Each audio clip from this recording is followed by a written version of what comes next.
মৰমবোৰ কেতিয়া কেনেকৈ বুকুত লাগে কোনো ক'ব নোৱাৰে ময়ো নোৱাৰো আপুনিও নোৱাৰে ঠিক জোনাকৰ দৰে শীতল অথচ গভীৰ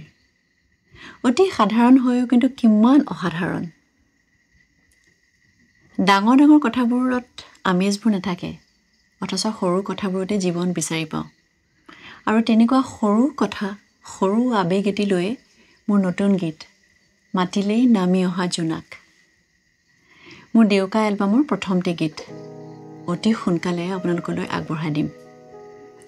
ভিডিঅ' কৰিছে মঞ্জুল বৰুৱা আৰু আমাৰ গোটেই টিমটোত ৩৫-৪০ জনমান মানুহ হ'ম যদি বিশ্বাস কৰে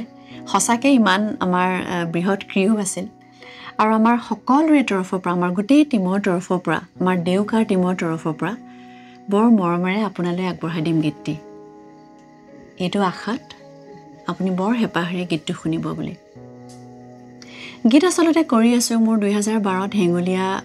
ৰিলিজ হৈছিল তাৰপিছত গীত কৰি আছোঁ ছবিৰ গীত কৰিছোঁ আনৰ বাবে গীত কৰিছোঁ আনৰ গীত গাইছোঁ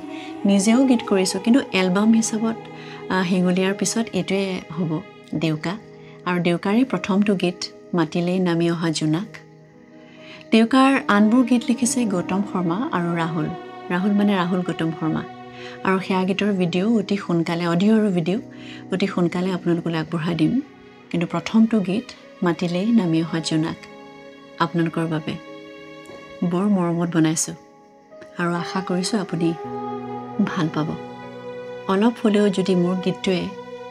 আপোনাক চুৱে বুকুত লাগে মৰমবোৰ তেনেকৈ বাঢ়িব চাগে আপোনাৰ মোৰ ভাল পাব বুলি বিশ্বাস মৰমত বনাইছোঁ যে মাতিলেই নামি অহা জোনাক দেউকাৰ প্ৰথমটো গীত আপোনালোকলৈ অতি সোনকালে